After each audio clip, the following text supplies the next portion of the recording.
Welcome to the Maria Liberati Show, where food meets art, travel, and life. This is Maria Liberati. What does food mean to you? Well, for the month of October, I'm celebrating Italian American Heritage and Culture Month. And my first guest today is Frankie Imbergamo. He is a chef, cookbook author, actor, character actor. He's appeared in lots of movies with lots of famous people. He's actually originally from Boston's Little Italy, and he was my guest last year for Italian American Heritage and Culture Month.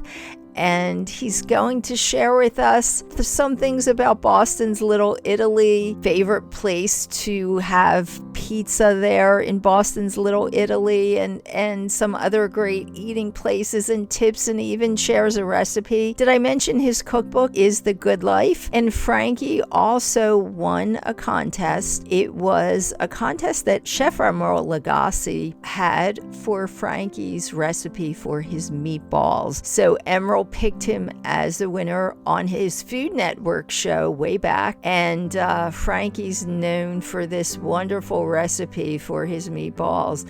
When he does films, you have all these famous actors asking him to bring them on set for them, and some he even makes up a batch to take with them. So Frankie's really well known for that. But anyway, he's a fun guest. He's going to share with us, as mentioned, a recipe and some tips for visiting Boston's Little Italy. And in honor of Italian American Heritage and Culture Month, I wanted to share a recipe for a soup that most people know of. It's called Pasta and Fagioli, which means pasta and beans. Now, of course, there's a typical recipe, which is, mainly just pasta and beans. But I have two recipes that kind of have a twist on that, and they're really healthy for you. One is a pasta and fagioli, pasta and beans with mussels, and the other is pasta and fagioli, pasta and beans with tuna. And I also wanted to share some things about the origin of the dish, because it's a really, really famous dish, and it's great to have on chilly evenings or afternoons for lunch or dinner in the month of October. So stay tuned. I'll be sharing that with you, and Frankie Imbergamo's interview is coming up. So as I mentioned, I was going to talk about and give a recipe for pasta and fagioli with tuna, which is a lot easier to make, a lot less ingredients to make than the typical pasta and fagioli. The typical pasta and fagioli, the secrets to a great pasta and fagioli are always used either cannellini beans or the speckled borlotti beans. The typical pasta used is a ditalini or the shorter pasta, although, it depends on what region of Italy you're from. Many people use the larger pasta, but the smaller pasta works really well with a broth. So typically your broth for a pasta fagioli is going to first start with a sofrito, where you saute a couple of tablespoons of olive oil with garlic, some chopped onion, and then you're going to add in all your vegetables, the typical vegetables, onions, carrots, celery. Some people add potatoes, some people add spinach, and you're going to then saute that, and then you're going to add 1 or 2 cups of water, simmer that for a few hours actually on low, and then you would add in your beans and your pasta and cook that all together. However, the pasta and fagioli with tuna, you basically don't need that broth. What you're going to need, 1.5 cups of the small pasta, so you can use the ditalini, you can use the rigatoni if you want to also, but I prefer the small ditalini pasta. Let's see, 1 pound of cannellini beans, 1 scallion finely chopped, 1 can of tuna packed in extra virgin olive oil, and then some extra virgin olive oil, capers to taste, salt to taste, 1 red pepperoncino, which is a hot red pepper, and dried oregano to taste. So what you're going to do is put 2 tablespoons of olive oil in a saute pan, saute the scallion, and add in some capers. Then what you're going to do is cook the pasta until it's al dente on another burner. And when the pasta is done, you're going to drain it and set it aside. And you're then going to start sauteing the tuna. You're going to break the tuna up with a fork and saute it in the scallion and olive oil and capers. Then you're going to add in first the cannellini beans, and then you're going to add in the pasta. Add in a tablespoon or two of pasta water, and that is your pasta and fagioli with tuna. You're going to add on top, I forgot, that hot red pepper and some dried oregano, and there you go. That is your pasta and fagioli with tuna. Now, the pasta and fagioli with mussels that I did mention, well, you can use, instead of tuna, you can do the same kind of broth.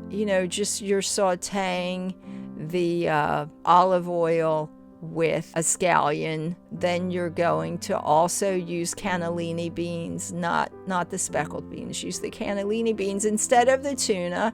Just use mussels.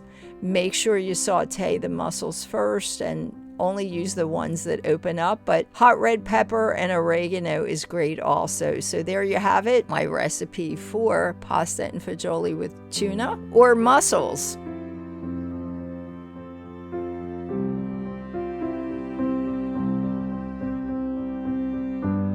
And in honor of Italian Heritage Month, the month of October is Italian Heritage Month. So I have my favorite guest. He was on last year for Italian Heritage Month from Boston's Little Italy. And he knows everything about Boston's Little Italy and Boston. And he's going to tell us about what's going on. There's some exciting movies filming in Boston, and share a recipe of his. Frankie also, he'll tell us about it, but he won a contest for his meatballs. He makes the best meatballs in Boston, but probably in the USA, right, Frankie?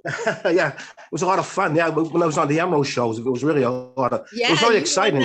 Emerald Lagasse. So my friend Frankie Imbergamo, and he's also the author of The Good Life, right?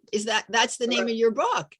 That's what it is. Yep, The Good Life, favorite Italian recipes by Frank Imbergamo. Yeah. And on page 12 of my cookbook that's the winning recipe. Yeah, the meatball recipe, right? That Emerald Lagasse selected. Yep, that's right. And I know everybody in Boston is always knocking your door down for you to make meatballs for them. I hear about that all the time. A lot of phone calls. Can you come and make meatballs? I got a woman called me the other day. She goes, I've been making meatballs for 40 years. And I got your cookbook, and now everybody wants the meatballs. She says, I wish I knew about this 40 years ago. So funny. Yeah, but it's the funny thing, meatballs are a tough, not because I won the recipe, but meatballs could be a very tough recipe to make, because some people make them too hard, some people make them too soft, right? Some don't have enough flavor. I mean, there's all different reasons why. Yeah. I mean, good meatball, and some people I saute mine in olive oil before I put them in the gravy. But some people bake them, I don't like them baked personally, because I think when you bake a meatball, it tastes like meatloaf then. Oh, yeah. And, by you sauteing them in olive oil, it probably adds another flavor to them. The olive oil gives them a really good flavor, right? Yeah, and they give you a nice crust on the meatball too. It makes a nice texture. Yeah. Oh, you're making me hungry. Sounds good. Yeah. So listen, tell us, I guess we're going to share a recipe too, but so tell us what's going on in Little Italy. I'm hoping are the restaurants coming back? Lots of restaurants open now? Yeah, on the main drag in Little Italy is called Hanover Street. And on Hanover Street, all the restaurants, they removed all the parked vehicles. So all the restaurants, they're all storefront restaurants, So they all go out in the street now, and they have outdoor dining. But out in the street on Hanover, then the other parallel streets like Salem Street, they have all the restaurants on Salem Street in Hanover, the Parmenta Street, the side streets, they all have outdoor dining. Oh, wow. And they've been they've been doing very, very well. It's been like when you go down there on the weekend, you can't even walk on the sidewalk because so many people, because all the streets are loaded with tourists and people want to go out and have a nice dinner in the outdoors because of the COVID, Yeah. Well, so people can, if people want to celebrate, the National Italian Heritage Month, then Boston's Little Italy is a perfect place that you can go out if you haven't been out to a restaurant for a while. It's a perfect place then to go out to a restaurant there. I know there used to be this great place for pizza you had told me about when I came there. Is that place still open? It's still there. It's the oldest pizza place, one of the oldest pizza places in the country. It's called Pizzeria Regina. They have a brick oven that's 150 years old oven. Oh my gosh. And that's what makes that crispy crust, Yes. And they use imported mozzarella cheese they get from Italy. They get all their products from. And it's a very hard place to get in. It's a small place. They have about maybe 15, maybe 10, 15 booths and tables.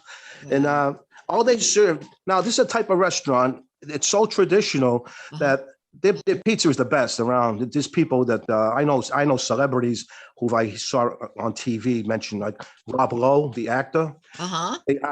He was on Jimmy Kimmel. They asked him, well, you're from New York. Well, so what's the best pizza place? He said, well, I was born and brought up in New York City, but the best pizza is in Boston called Pizzeria Regina. Wow. He says, every time I go to New England, I stop in there. They have the best pizza in the country, he said. Yeah, so that was one celebrity, but I know, see what it is like this place here, all they serve is pizza, beer, and wine, nothing else. So that's their specialty. They don't sell no salads, they don't sell no calzones, nothing, no pasta.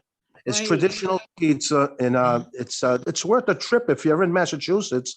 It's worth to go down to Boston's North End on Thatcher Street at the Pizzeria Regina. You'll love it. Wow, that sounds great. That sounds really good. So tell us about, I know we had talked about this. Tell us about I know Boston is famous for certain foods. Tell us about what foods is Boston famous for? Oh, the people should go, when people come to Boston, I hope people are starting to travel now. Tell us what foods Boston's famous for. Oh, Boston's famous for a lot of things, like historically, like Boston lettuce. Yes. Boston cream pie. Boston cream pie was originated at the Park Plaza Hotel. At the Boston Park Plaza Hotel in Boston. In their kitchen, they originated the Boston cream pie. Now, Boston cream pie in most parts of the country are made with yellow cream. Right. Now, Boston cream pie, the original Boston cream pie was made with white cream. That's who started the Boston cream pie for the people that own the Boston Park Plaza Hotel. I'm sorry, the Parker House Hotel.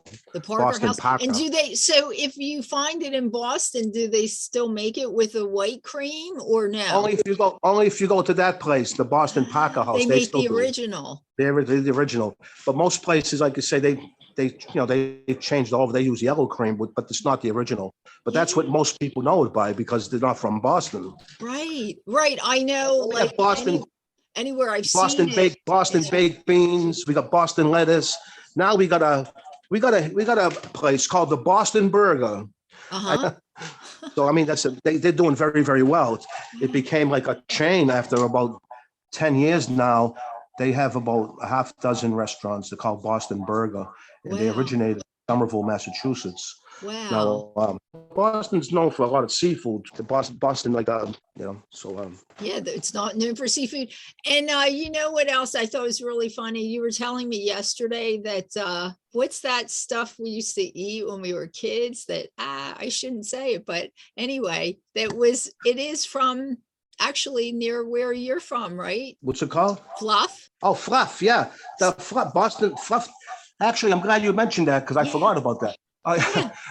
Fluff was originated in Somerville, Massachusetts, which is about 3 miles north of Boston. Right down, right. You might as well say it's part of Boston, right there. Yeah. And now they have a fluff festival every June. Wow. They just had one this year, and they have it in Davis Square in Somerville. and they have all these stands out there, and they all these recipes are made with fluff. A lot of people don't know about it for fluff for some reason. I don't know why. I don't know why they don't know. It's still on the shelves. You see it in supermarkets. Yeah, I don't see it as much as I used to, but that was like one of my favorite sandwiches, a fluffernutter, peanut butter and fluff. That was like my all-time favorite that I love taking to school. My mom would make. Yeah, I remember when we go to school, a lot of the kids took that for lunch, Right. Instead of the PB&J, they would switch over to like the fluffernutters, Exactly. Exactly. And then a lot of people use the fluff in the hot chocolate in the wintertime. They get a tablespoon of that and you put it inside your cocoa or your hot chocolate. Yeah, that's delicious. Or even you can even put it in a cappuccino too. Yeah, wow. Just to doctor it up a little, Yeah. It makes it's like if you don't have like a frother to make the cappuccino, well, people would use that, too. Yeah. So that's like a frothy, marshmallowy type of. Oh, it's really good. Yeah, and some people they use that fluff for frostings. They add. What you get some fluff, you put in a bowl, and you add a couple of tablespoons of cocoa, and you mix it all together. And you can also get a box of like a pistachio pudding, Yeah. Put that in there, and you'll make it a different color. You'll make it green, Yeah. But, it's there's a lot of different ways you can use fluff in a lot of different things. I remember it's definitely really versatile. Yeah. So, wow. So Boston's got really some great food, especially if you're traveling again, you can't travel far. You're in the USA. Boston's a great place to experience all kinds of great food. So Frankie, share a recipe with us. People are always following him on Facebook because he shares these amazing pictures. I mean, sometimes I just want to come over to your house and grab what you just made because the pictures look, the food looks so delicious. So share a recipe with us before we end our interview. Okay, it's Frankie's Bay Scallops with bow tie pasta and asparagus. And this is from his book, The Good Life, right, Frankie? That's correct. It's on page 1. Yeah. Frankie's Bay Scallops with bow tie pasta and asparagus, fresh asparagus. There you go. Okay, so you get a cup of olive oil, extra virgin olive oil, one bunch of fresh asparagus, chopped into half-inch pieces, 1 tablespoon of butter, 2 pounds of Bay Scallops, 1 garlic clove chopped, 1 pound of bow tie pasta cooked al dente and drained, salt and pepper to taste. You can use a 1/4 cup of grated Romano cheese and sprinkle some parsley. Now the grated cheese is optional because a lot of Italians don't use cheese with fish, but some people may like it. If they like it, you can sprinkle it at the end. Okay. Yeah. All right. So now here's what you do: in a fry pan, you heat the oil until it's hot. Don't burn the oil, just put it on a low flame until it's hot. Saute the asparagus for about 10 minutes on a low heat. Remove asparagus from the pan, place into a bowl after 10 minutes, and then reserve the oil in the pan. Add butter to the oil in the pan, add scallops and cook until tender and golden brown for about 10 to 12 minutes on a low heat. Remove the scallops and set aside. Reserve the oil in the pan, add fresh chopped garlic to the oil, and saute for about 2 minutes on a low heat. Place the cooked pasta in a large bowl and cook asparagus, scallops, and garlic with the oil. You add some salt and pepper, and the Romano cheese is optional. And you can toss it gently and serve in dishes and sprinkle with fresh parsley. And it's very, very delicious. It's a very healthy. It sounds delicious. I was going to ask you if you could send me that recipe because I'll share it on my blog for people. I'll take a picture of it and I'll send it to you. Yeah, send me the recipe. So I'll have, if you didn't get a chance to copy that down, I'll share it on my blog also. So Frankie, before we go, so tell us, I know Frankie's always doing movies. He does a lot. He's really talented besides being a talented cook, also always doing movies. Always with the celebs. I see you on Facebook, always pictured with the celebs, Jennifer Lawrence, Sandra Bullock. I mean, he knows them all. So tell us, are you any movies coming up or what's anything that you just did? Well, there's some movie. I did a couple movies, but the ones that are out now, doing some in Boston with Will Ferrell and Ryan Reynolds. It's called Spirited. It looks like it's a sequel to it's a Christmas Carol. They were putting all the phony snow out in the streets in Boston, and they were making it look like it was a month of February, or December. Yeah. So what happened is that's going on now. They finished a movie with Jennifer Lawrence and also with Leo DiCaprio. Right. It's called Don't Look Up. They play astronomers, like scientists, and it's about this. They're trying to find this comet that if they don't find it, it's gonna destroy the world. Wow! So it's like one of those type of movies. It's supposed to be a good. That'll be coming to the theater. Then now they're filming Black Panther. They're doing 8 episodes of Black Panther here. Oh wow! They're gonna create another movie, a sequel. What about that series you were in, The Pizza Makers? Is that still going on? No, we took a little hiatus right now, but the director Chris Palermo, he said we're going to start up again after things calm down from the COVID.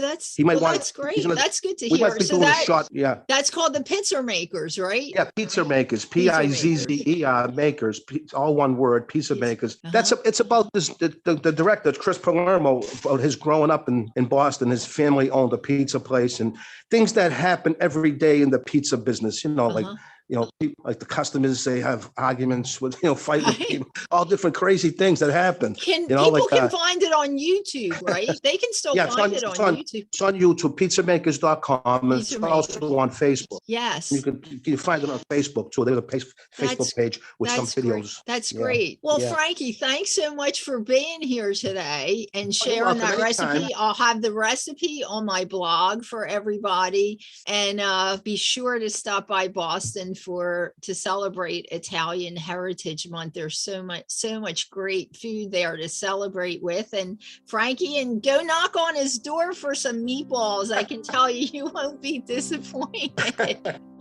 All right, Frankie. You're always welcome, Maria. Okay, thank you very much. Thank you. Have a great day. Thanks. Okay, ciao. Bye-bye. Take care. Thanks for listening to the Maria Liberati Show, and celebrate the month of October, Italian American Heritage and Cultural Month, with me all month of October.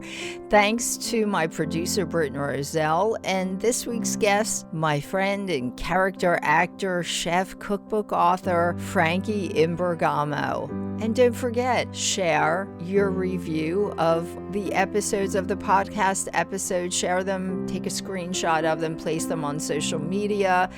Share a photo of one of the recipes we talked about in this episode. Take a photo and hashtag it the Maria Liberati Show on social media, and you'll be entered in a giveaway to win a copy of one of my books from the Basic Art of Italian Cooking series. And you can find me on Facebook at Chef Maria Liberati, on Twitter at Maria Liberati with a capital M, on Instagram at Maria Liberati, on the Maria Liberati channel on YouTube, on the Basic Art of Italian Cooking by Maria Liberati channel on Roku. Let's see, on Pinterest at Maria Liberati. You can find my book series on marialiberati.com and artoflivingprimamedia.com, and really anywhere books are sold. And until next time, peace, love, and pasta.